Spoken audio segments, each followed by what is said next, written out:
بسم اللہ الرحمن الرحیم۔ السلام علیکم ورحمۃ اللہ وبرکاتہ۔ عزیز طلباء و طالبات، آج ہم جماعت ششم اس کی مضمون اردو بال بھارتی کتاب اس کا سبق نمبر 10 گھڑی، جس کے لکھنے والے مصنف ہے آصف فرخی، اس سبق کو ہم پڑھیں گے اور سمجھیں گے۔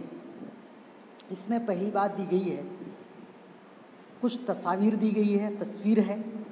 ان تصویروں میں 3 مختلف جگہوں پر سورج دیکھ کر آپ کو اندازہ ہو گیا ہوگا کہ 3 تصویریں دی گئی ہے اور 3 سوالات دیے گئے۔ اندازہ اس طریقے سے ہو گیا ہوگا کہ 1 نمبر دائیں طرف کا سورج کس سمت کا اشارہ دے رہا ہے۔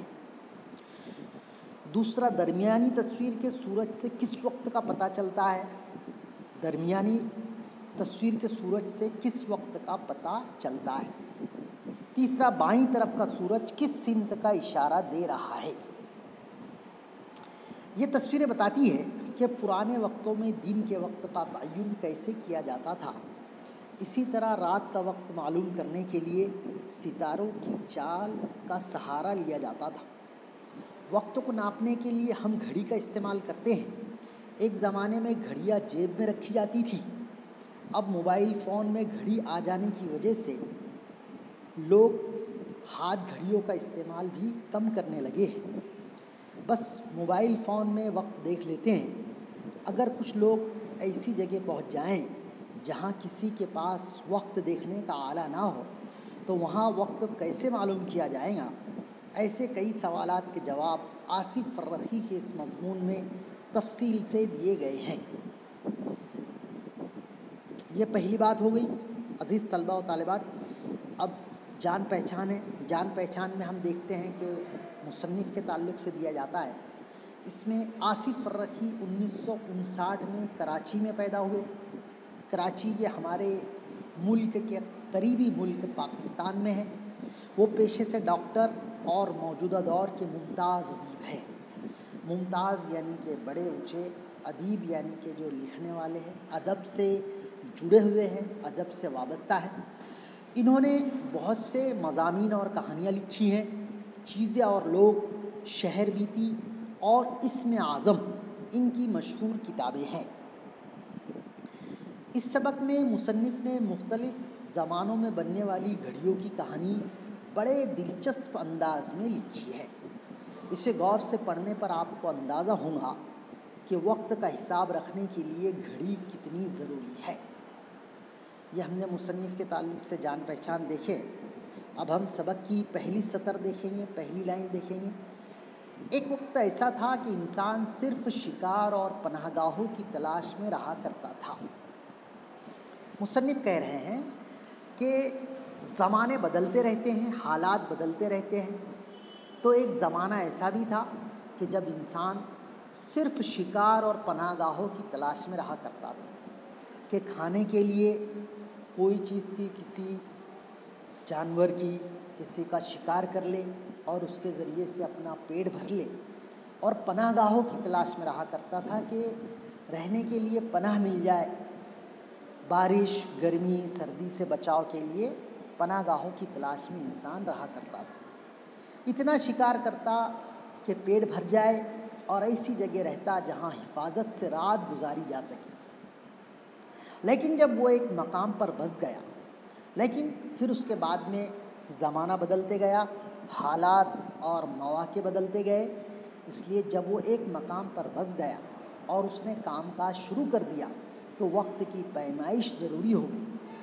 وقت کی پیمائش ضروری ہو گئی کہ کتنا وقت ہوا ہے، کیا ٹائم ہوا ہے۔ رات اور دن میں تو تقسیم تھا ہی۔ وقت تو ہم دیکھیں تو رات اور دن میں تقسیم تھا۔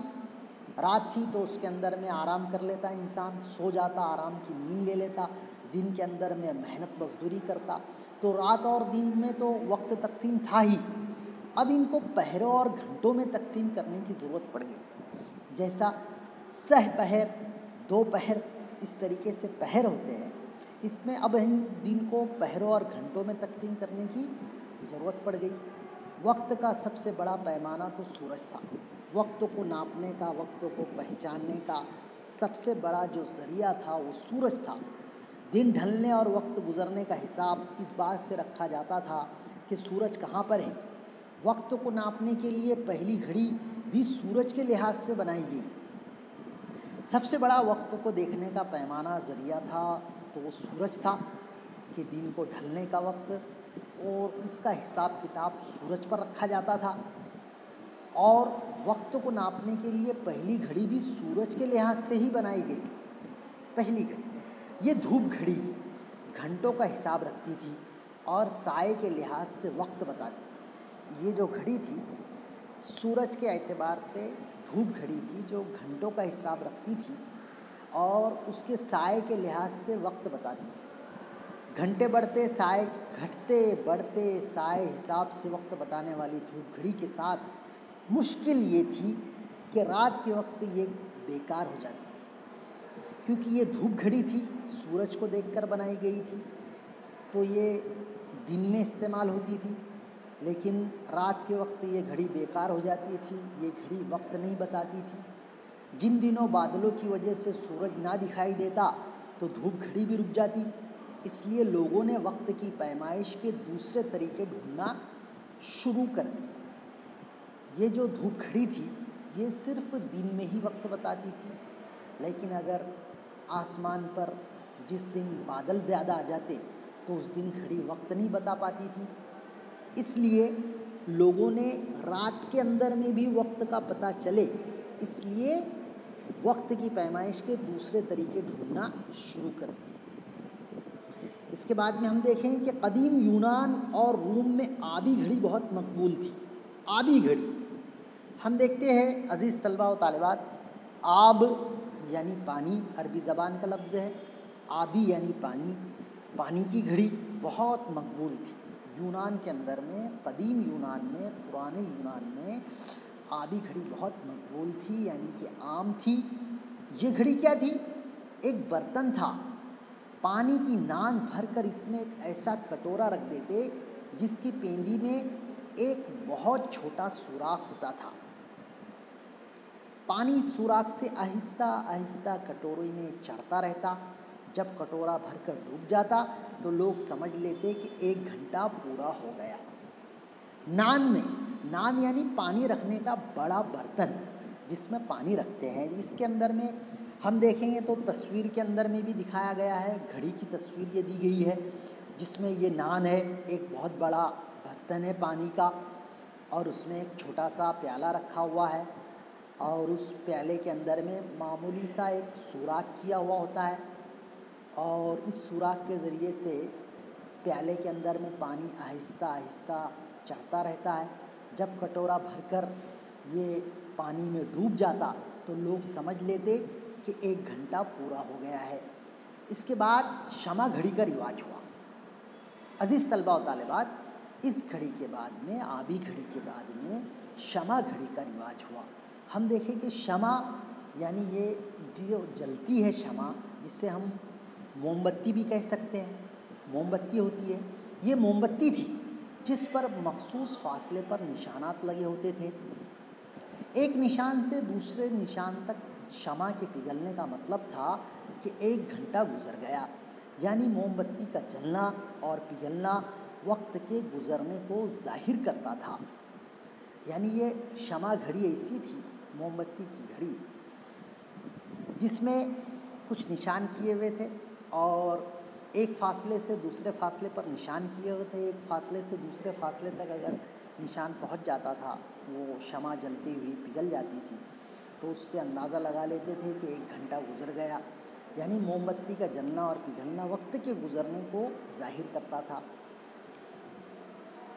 یہ لیکن ایک خرچ کے اعتبار سے یہ گھڑی تھی جس کے اندر میں موم بتی کا خرچہ ہوتا تھا، پیسے لگتے تھے۔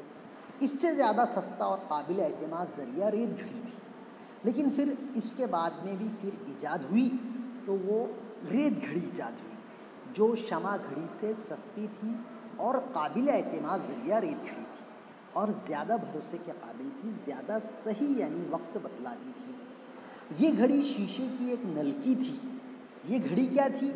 ایک شیشے کی نلکی تھی جو درمیان سے اتنی پتلی ہوتی کہ وہ 2 حصوں میں بٹی ہوئی نظر آتی، اوپر کے حصے میں ریت بھری ہوتی تھی جو نیچے گرتی رہتی، اوپری حصے کے بالکل خالی ہو کر نچلے حصے کے بھر جانے میں پورا گھنٹہ لگتا تھا۔ جب گھنٹہ پورا ہو جاتا، اوپر کی تمام ریت نیچے پہنچ جاتی تو ریت گھڑی کو الٹا کر لیا جاتا اور ریت کا گرنا دوبارہ شروع ہو جاتا۔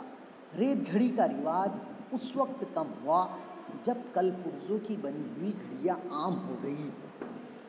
اب ہم اس کے اندر میں دیکھیں گے عزیز طلباء و طالبات کہ یہ شمع گھڑی کے بعد میں ریت گھڑی کا وجود ہوا، اور شمع گھڑی کے مقابلے میں ریت گھڑی جو تھی وہ سستی بھی تھی اور قابل اعتماد بھی تھی۔ اس کے اندر وقت اچھی طریقے سے بتلاتی تھی۔ یہ گھڑی کیا تھی؟ ایک شیشے کی نلکی تھی جو درمیان میں سے پتلی ہوتی تھی، 2 حصوں میں بٹی ہوئی نظر آتی تھی۔ اس کے اوپر کے حصے میں ریت ہوتی تھی جو نیچے کے حصے میں دھیرے دھیرے گرتے رہتی تھی، اور جب اوپری حصے کا بالکل خالی ہو کر نچلے حصے کے اندر پوری ریت جمع ہو جاتی تھی تو گویا کہ پورا گھنٹہ 1 گھنٹہ شمار کیا جاتا تھا کہ 1 گھنٹہ گزر گیا۔ جب پورا گھنٹہ ہو جاتا، اوپر کی تمام ریت نیچے پہنچ جاتی تو ریت گھڑی کو الٹا کر لیا جاتا۔ پھر اس کو الٹا کر دیتے تو نچلے کا بھاگ اوپر آ جاتا، اوپر کا سرا جو ہے، اوپر کا حصہ وہ نیچے چلے جاتا، اور اس طریقے سے ریت کا گرنا دوبارہ شروع ہو جاتا۔ ریت گھڑی کا رواج اس وقت کم ہوا جب کل پرزوں کی بنی ہوئی گھڑیاں عام ہو گئی۔ اب دیکھو، جب پھر کل پرزوں کی یعنی اس سے اونچی گھڑی بننے لگی، اس سے اچھی طریقے سے گھڑی بننے لگی۔ اب اس میں ہم دیکھیں گے کیسی گھڑی بننے لگی۔ ایسی گھڑیوں کے عام ہونے میں بہت وقت لگا۔ یہ جو کل پرزوں کی گھڑی بنائی گئی، اس کے اندر میں بہت عرصہ درکار لگا، بہت وقت لگا۔ ایک عرصے تک انہیں عجوبہ سمجھا جاتا تھا۔ دیکھو، ایسی گھڑیوں کے عام ہونے میں بہت وقت لگا اور ایک عرصے تک انہیں عجوبہ سمجھا جاتا تھا۔ عجوبہ یعنی ایک دم عجیب و غریب، جو جلدی کوئی کر نہ سکے، جس پر کرنے کی ہر کسی کو طاقت نہ ہو، اسے کہا جاتا ہے عجوبہ، حیرت انگیز۔ خلیفہ ہارون رشید نے فرانس کے بادشاہ شارلمین کو تحفے میں بہت خوبصورت گھڑی بھیجی تو اس کا سارا دربار گھڑی دیکھ کر ششدر رہ گیا۔ دیکھو، اس میں ایک واقعہ بیان کیا گیا ہے مختصر کہ خلیفہ ہارون رشید ایک نامور نامچین بڑے اونچے خلیفہ گزرے ہیں اور بہت ہی نیک صالح شخص تھے۔ ہارون رشید خلیفہ تھے، بادشاہ تھے، تو انہوں نے فرانس کے بادشاہ شارلمین کو تحفے میں بہت خوبصورت گھڑی بھیجی تو اس کا سارا دربار گھڑی دیکھ کر ششدر رہ گیا، حیران رہ گیا۔ ششدر رہنا یعنی حیران ہو جانا، حیران رہ جانا۔ یورپ میں کل پرزوں کی گھڑی 12ویں صدی میں نمودار ہوئی، اور یورپ میں جو کل پرزوں کی گھڑی، یہ ہم اس کو کہہ سکتے ہیں کہ جو تھوڑی مشینی گھڑی جو ہے وہ 12ویں صدی میں نمودار ہوئی۔ لوہاروں کی بنائی ہوئی یہ گھڑی کچھ ایسی ٹھیک نہیں تھی، مگر اس سے تھوڑا بہت کام لیا جانے لگا اس گھڑی سے۔ 1306 عیسوی میں اٹلی کے شہر میلان میں پہلی مرتبہ گھنٹے کی ٹن ٹن سنائی دی تو اسے بڑا اہم واقعہ سمجھا گیا۔ اس کا مطلب یہ تھا کہ اب محض سن کر لوگ یہ بتا سکتے ہیں کہ کیا وقت ہوا ہے۔ جلد ہی عوام کی سہولت کے لیے شہروں کے اہم مقامات پر بڑے بڑے گھنٹہ گھر تعمیر کیے گئے۔ بعض شہروں میں جو گھنٹہ گھر بنائے گئے وہ فن تعمیر اور ماہرانہ کاریگری کا اعلیٰ نمونہ تھی۔ یعنی کہ اب گھڑیاں عام ہوئی اور گھنٹے والی گھڑی بنائی گئی جس کی آواز آتی تھی، ٹن ٹن اس میں سے آواز نکلتی تھی۔ بعض شہروں میں جو گھنٹہ گھر بنائے گئے وہ فن تعمیر اور ماہرانہ کاریگری کا اعلیٰ نمونہ تھے۔ مطلب یہ کہ جو تعمیر کیے گئے گھنٹہ گھر بنائے گئے وہ ایک دم فن تعمیر کے اعلیٰ نمونے تھے، بہت اچھی طریقے سے اس کو تعمیر کیا گیا تھا، بنایا گیا تھا کہ دیکھنے والے دیکھ کر دنگ رہ جاتے، ششدر رہ جاتے، حیران رہ جاتے۔ ایسے اعلیٰ نمونے کے ساتھ میں کاریگری کا اعلیٰ نمونہ پیش کیا گیا تھا۔ ہر گھنٹے پر سپاہیوں کی قطار یا تاریخی ہستیوں کی شبیہ نکل کر بتاتی کہ گھنٹہ پورا ہو گیا ہے۔ ہر گھنٹے پر سپاہیوں کی قطار، سپاہی بنائے جاتے تھے، ان کی قطار لاتی تھی، یا پھر یہ نہیں تو پھر تاریخی ہستیوں کی شبیہ نکل کر بتا دی. تاریخی ہستیاں جو تاریخ میں جن کے نام رقم ہے، جن کے نام لکھے گئے ہیں تاریخ کے اندر میں، ایسی تاریخی ہستیاں، ایسی زندگیوں کے لوگ جن کی شبیہ یعنی کہ شکل نکل کر بتاتی کہ گھنٹہ پورا ہو گیا ہے. لوگ انہیں دیکھتے اور وقت کا اندازہ لگا لیتے.